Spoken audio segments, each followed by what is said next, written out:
ఒక్కసారి కొమ్మూరి గోల్డ్ కి కాల్ చేయండి. తాకట్లో ఉన్న మీ బంగారాన్ని విడిపించి మార్కెట్ ప్రైస్ కి వాళ్ళు కొనుక్కుని మిగతా డబ్బులు మీకు ఇచ్చేస్తారు. వెల్కమ్ టు మనం టీవీ. నేను మీ మనోజ్. సో గత కొద్ది రోజులుగా జమ్మూ కాశ్మీర్ సరిహద్దుల్లోకి పాకిస్తాన్ నుంచి ఉగ్రవాదులు చొరబడుతున్నారు. సో దీనికి సంబంధించి కొనసాగింపుగా ఈరోజు పాకిస్తాన్ ఆర్మీ ఇటు ఉగ్రవాదులు కలిసి ఉన్నత స్థాయి సమావేశాన్ని ఏర్పాటు చేశారు.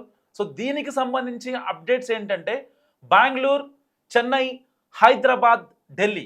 సో మరొక ఢిల్లీ బ్లాస్ట్ని అంటే పెహల్గామ్ తరహాలో మళ్ళీ పెహల్గామ్ని భారతీయులకు గుర్తుండేలా చేయాలని చెప్పి ఇప్పుడు ఉగ్రవాదులు, సో పాకిస్తాన్ సంబంధించిన ఆర్మీ సో పెద్ద ఎత్తున ప్లాన్ వేస్తుంది.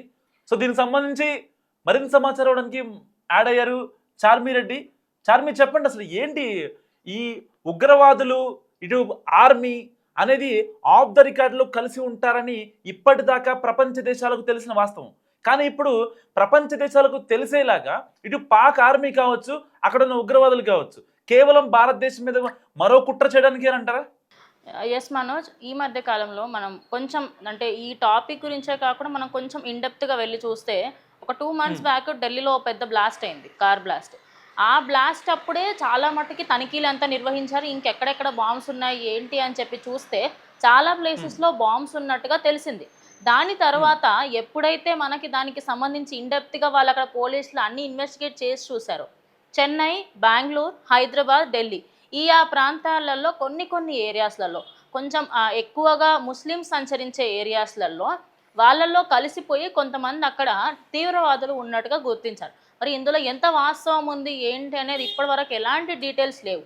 కానీ ఇప్పుడు మాత్రం తెలంగాణ రాష్ట్ర వ్యాప్తంగా 26th జనవరికి సందర్భంగా మన రిపబ్లిక్ డే రోజు ఏదో పెద్దగా చెయ్యాలి, ఎంతోమంది ప్రాణాలు తీసుకోవాలి అనే ఒక ప్లాన్తోని ఈ తీవ్రవాద సంస్థ ఉంది అనే ఒక వార్త బయటకు వస్తుంది. దానికి సంబంధించి రీసెంట్ టైమ్స్లో ఒక 15 to 20 days బ్యాక్ శంషాబాద్ ఎయిర్పోర్ట్కి ఓ ఫ్లైట్లో బాంబు ఉంది అని చెప్పి దానికి సంబంధించి ఖచ్చితంగా మీరు దానికి ఒక నోటీస్ లాగా పంపించారు. ఆ నోటీస్ విన్న వెంటనే అక్కడ ఉన్న వాళ్ళంతా కూడా వెళ్ళి చూస్తే అక్కడ ఎలాంటి బాంబ్స్ లేవు, ఏం లేవు. దాని తర్వాత బెంగళూరులో నుంచి అంటే దుబాయ్కి వెళ్ళే కొన్ని ఫ్లైట్స్, అదేవిధంగా ఇంటర్నేషనల్ ఫ్లైట్స్లలో మేము బాంబ్స్ పెట్టాము, దానికి సంబంధించి ఇదిగోండి మెయిల్ అని చెప్పేసి మెయిల్స్ రావడము, కాల్స్ రావడం. ఇంకోటి ఈ ఒక్కటే కాదు, ఓన్లీ రాజీవ్ గాంధీ ఇంటర్నేషనల్ ఎయిర్పోర్టే కాదు, ఇంకా కొన్ని ప్లేసెస్లలో ఉన్నాయి. ఒకటి వచ్చేసి రెడ్ ఫోర్ట్ అండ్ నెక్స్ట్ వచ్చేసి ముంబై పోలీసులు ప్రస్తుతం ఒక 14 మంది టెర్రరిస్టులను పట్టుకున్నట్టుగా కొంచెం కథనాలు బయటకు వస్తున్నాయి. వాళ్ళకి సంబంధించి ఉన్న కంప్లీట్ డీటెయిల్స్ వాళ్ళు బయట పెడతారా లేదా అనేది కూడా చూడాల్సి ఉంది. కొంత ఆర్డిఎక్స్ కూడా బయటపడడం తెలుస్తుంది. ఇంకోటి జరుగుతున్న డిస్కషన్ ఏంటంటే ఒక పక్క పాకిస్తాన్ ఆర్మీ ఇంకా ఉగ్రవాదులు కలిసి ఉన్నత స్థాయి సమావేశాన్ని ఏర్పాటు చేసిన తర్వాత కూడా ఇండియాలోని సోషల్ మీడియాలో ఒక వార్ చక్కర్లు అవుతుంది. ఏంటంటే పర్టికులర్గా ఒకవేళ పాకిస్తాన్ అనుకున్నా సరే భారతదేశాన్ని ఏం చేయలేదు, ఏదో ఒక చిన్న దాడి చేయగలదేమో తప్ప పెద్ద దాడి అయితే చేయలేదు. నిజంగా అసలు దాడి చేసే అవకాశం ఉందంటారా? అంటే ఇప్పుడు ఆల్రెడీ కేంద్రం ఇప్పటికే అలర్ట్ అయింది. దానికి సంబంధించి మెట్రోపాలిటన్ అన్ని సిటీస్లో కూడా ఒక పహారా అంటే ఇంటెలిజెన్స్ నిఘా అనేది ఇంకా మరింత యాక్టివేట్ అయింది. సో ఇలాంటి నేపథ్యంలో ఢిల్లీ బ్లాస్ట్ కావచ్చు, లేకపోతే పెహల్గామ్ దాడి కావచ్చు, ఇలాంటివి జరిగే అవకాశం ఉందంటారా అసలు? పెహల్గామ్ అంత పెద్దగా అవ్వకపోవచ్చు, కానీ చిన్నగా మన ఢిల్లీలో జరిగినటువంటి బాంబ్ బ్లాస్ట్ లాగా చేసే అవకాశం ఖచ్చితంగా ఉంటుందని పోలీసులు కూడా నమ్ముతున్నారు.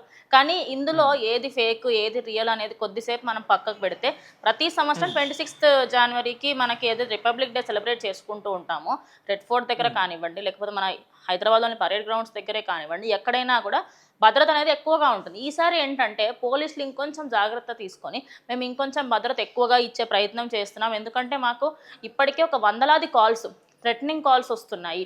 దానికి సంబంధించి మీ పైన బాంబు దాడి చేస్తాము అని ఓపెన్గా వాళ్ళు వార్కి, అదేవిధంగా ఓపెన్గా మేము దాడి చేస్తాము అని చెప్పడంతో ప్రజెంట్ 26 జనవరికి పరిస్థితులు ఎలా ఉండబోతున్నాయి ఏంటి అనే దాని గురించి ఆలోచిస్తే పోలీసులకే వణుకు పెరుగుతుంది. ఇప్పుడు ఇక్కడ ఏవైతే పోలీసులు హైదరాబాద్లో ఉన్నారో వాళ్ళందరూ కూడా భద్రత ఏదైతే చేస్తున్నారో అవన్నిటినీ కంప్లీట్గా పోలీసులను ఇంక్రీజ్ చేయడము, అదేవిధంగా స్టూడెంట్స్, ఎన్సీసీ స్టూడెంట్స్ ఎవరెవరైతే ఉంటారో వాళ్ళని హెల్ప్ కూడా తీసుకోవడము, అండ్ స్టూడెంట్స్ దగ్గర నుంచి కూడా అక్కడ భద్రతగా వాళ్ళని ఉంచే ప్రయత్నము, ఇలాంటివి ఇంకా చాలా ప్రయత్నాలు అయితే చేస్తున్నారో తెలుస్తుంది. ఇంకో విషయం ఏంటంటే సోషల్ మీడియాలో ఏదైతే కంప్లీట్గా హై అలర్ట్ ఆన్ హైదరాబాద్ అని ఏదైతే వస్తుందో, హైదరాబాద్ కంప్లీట్గా అలర్ట్ అన్నట్టుగా ఏం లేదు. తెలంగాణ రాష్ట్రము, ఆంధ్రప్రదేశ్, అదేవిధంగా ఇండియాకి అలర్ట్ ఉంది. ఓన్లీ హైదరాబాద్ అని కాదు. ఏంటంటే ముందు జాగ్రత్త ఉండడంలో తప్పు లేదు కదా అని చెప్పేసి పోలీసులు చెప్తున్నారు. అంటే తప్పుడు వ్యాఖ్యలను నమ్మకండి. బట్ అయితే ఇంకొన్ని విషయాలు ఏంటంటే మనకి ఇటు భద్రాచలంకి సార్ సంబంధించి మీరు కానీ, చెప్పినట్టుగా లేకపోతే ఇక్కడ హైదరాబాద్ తో, ఎందుకంటే మొన్న ఆస్ట్రేలియాలో ఉగ్రదాడి జరిగినా సరే హైదరాబాద్ కి లింకులు పెట్టారు, మణికొండలో వాళ్ళ నివాసం ఉందని చెప్పారు. ఇంకా ఢిల్లీ బ్లాస్ట్ సంబంధించి ఆ యొక్క డాక్టర్లు ఎవరైతే తీవ్రవాదులుగా మారినటువంటి డాక్టర్లు ఉన్నారో వాళ్ళకి హైదరాబాద్తో లింక్ ఉంది. సో ఇన్ని కాన్సిక్వెన్సెస్లో ఎక్కడ ఏ టెర్రర్ అటాక్ జరిగినా సరే హైదరాబాద్ పాత బస్తీతో ఒక లింక్ ఏర్పడేటువంటి పరిస్థితి ఏర్పడింది. సో మరి ఇలాంటి నేపథ్యంలో వాళ్ళు ముందుగానే పాత బస్తీలో మకాం వేశారా, లేకపోతే ఇలాంటి వాటిపై పోలీసులు ఏమైనా చర్యలు తీసుకుంటున్నారు అనుకోవచ్చా?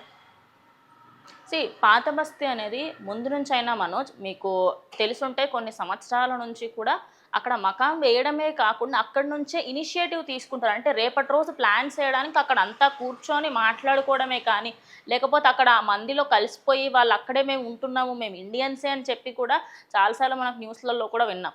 ఇప్పుడు ఏమైపోతుంది అంటే కంప్లీట్గా ఈ సోషల్ మీడియా వల్ల ఈ ఏవైతే టెర్రరిస్ట్ అటాక్స్ ఇవన్నీ అవుతున్నాయో అవన్నిట్లో ఖచ్చితంగా హైదరాబాద్లోని ఓల్డ్ సిటీలోని కొన్ని ప్రాంతాలు, ఇప్పుడు ఓల్డ్ సిటీ అన్న ఏరియాని తప్పడితే అందరూ కొంచెం క్షణికావేశంలో కోపం తెచ్చుకోవచ్చు, కానీ రియాలిటీ మాట్లాడుకుంటే కొన్ని ఏరియాస్లలో మాత్రం నిజంగానే ఆ ముఠాలు ఉన్నాయి.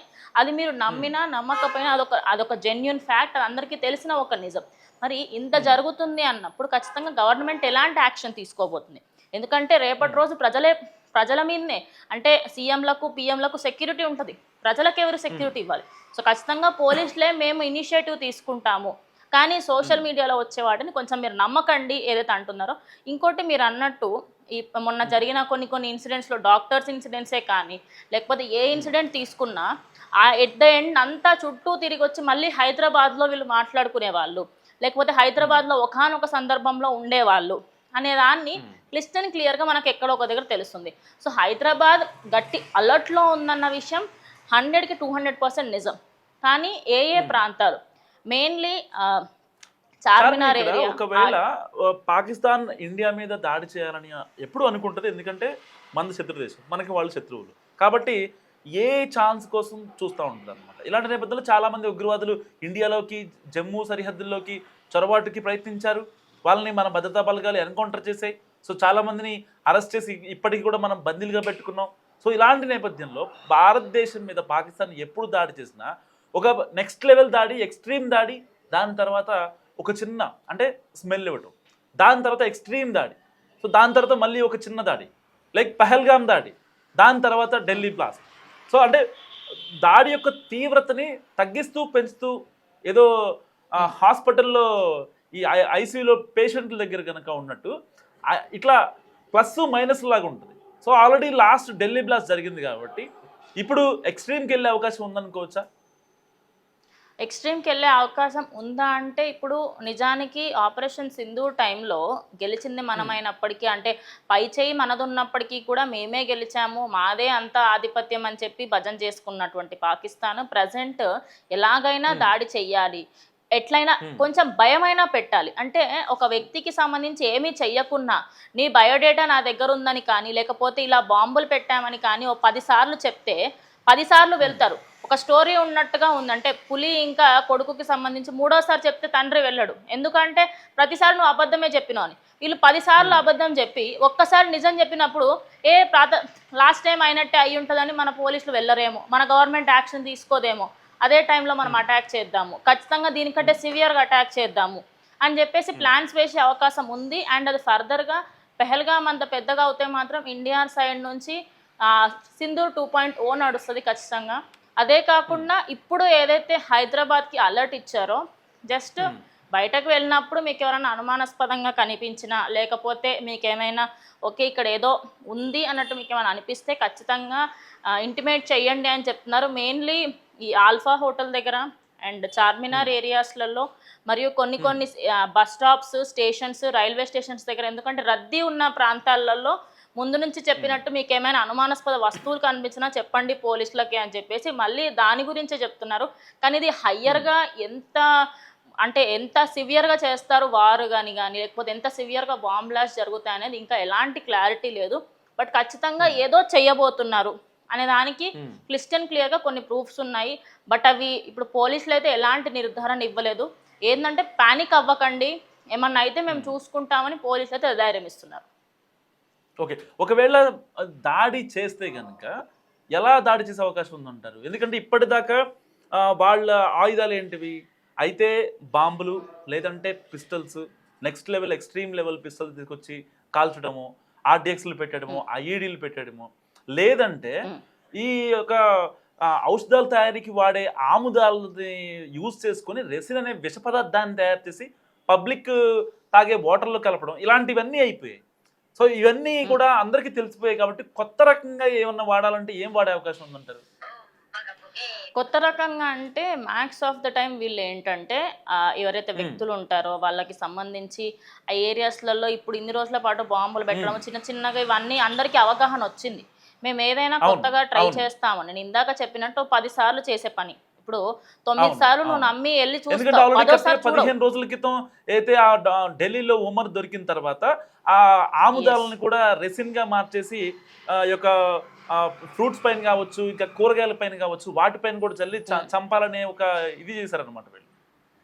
అంటే కొత్త కొత్త ప్లాన్స్ వెతుక్కోవడం అంతే. ఎందుకంటే మన వాళ్ళకి అవగాహన వచ్చింది. టిఫిన్ బాక్స్ దగ్గర నుంచి కార్ల దగ్గర నుంచి ప్రతి ఒక్కదాన్ని వాడేశారు. ఇప్పుడు ఏంటి టెక్నాలజీని వాడదాం. ఫోన్లు అయినా డ్రోన్స్ అయినా ఏదైనా తప్పుడు సమాచారం ఇవ్వడము, డ్రోన్స్ని కావాలని మొన్న పాకిస్తాన్ బార్డర్ దగ్గర మనం చూస్తే ఇండియా పాకిస్తాన్ బార్డర్ దగ్గర ఇష్టం వచ్చినట్టుగా డ్రోన్స్ ఫ్లై చేస్తున్నారు. ఎవరు పర్మిషన్ తీసుకొని ఫ్లై చేస్తున్నారు? No answer.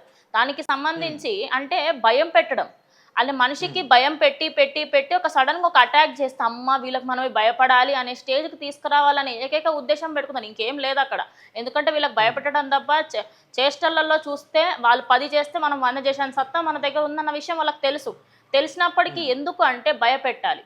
భయపెట్టకపోతే పాకిస్తాన్ పైన ఇజ్జత్ పోతుంది, పరువు పోద్ది అన్న ఒక మైండ్ సెట్తోని వీళ్ళు ఇప్పుడు నెక్స్ట్ ఏం చేస్తారంటే డ్రోన్స్ వాడతారు. ఖచ్చితంగా డ్రోన్స్ వాడే అవకాశం ఉంది. అందుకోసం అని చెప్పేసి మనకి 26 జనవరి రోజు ఫ్లై జోన్, నో ఫ్లైస్ అంటే ఎయిర్ క్రాఫ్ట్స్కి సంబంధించి కానీ డ్రోన్స్ కానీ ఏవి వాడకూడదు.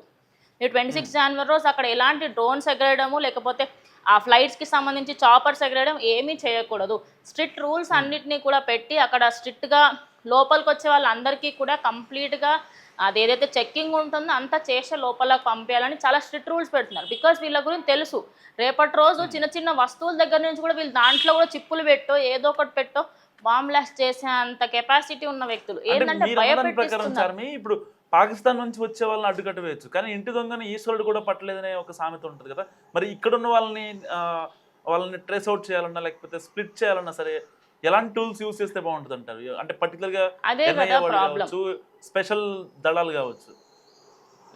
ఇప్పుడు ప్రాబ్లమే అది. ఇప్పుడు పోలీసులు కూడా ఏదైనా ఎక్కడికైనా వెళ్ళి ఏమన్నా అడుగుదామంటే అన్ని ప్రూఫ్లు పెట్టుకొని ఉన్నారు. కానీ దాడి చేసేంత వరకు వాడే ఆ దొంగ వాడే తప్పు చేశాడన్న విషయం తెలియట్లేదు ఇక్కడ ఎవరికి కూడా.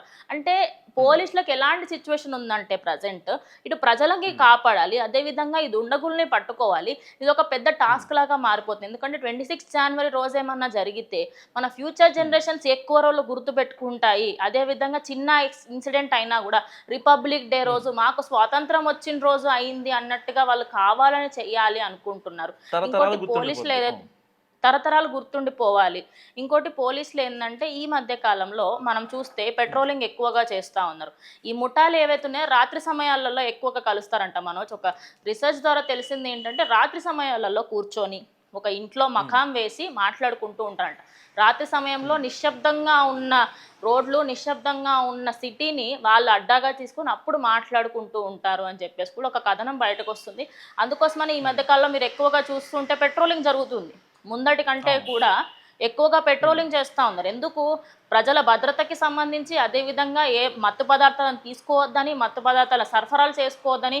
ఇంకోటి ఇండియాకి అదేవిధంగా మెయిన్లీ మన హైదరాబాద్కి బిగ్గెస్ట్ ప్రాబ్లం, హైదరాబాద్కి ఢిల్లీకి ఏంటంటే ఢిల్లీ క్యాపిటల్ అవ్వడం, అక్కడ కొంతమంది మకాం పెట్టుకొని ఆర్డిఎక్స్లు అదేవిధంగా గన్స్ ఇవన్నీ సరఫరా చేసుకొని అంటే మన ఇంటి ఫుడ్ తింటూ మనం ఇన్నే గన్ను పెట్టే స్టేజ్కి వస్తున్నారు.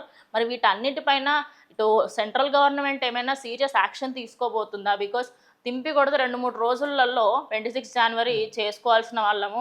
మరి అప్పటిలోగా ఏమైనా మార్పులు చేర్పులు జరుగుతాయనేది కూడా చూడాల్సింది. Thank you. Thank you Charmi.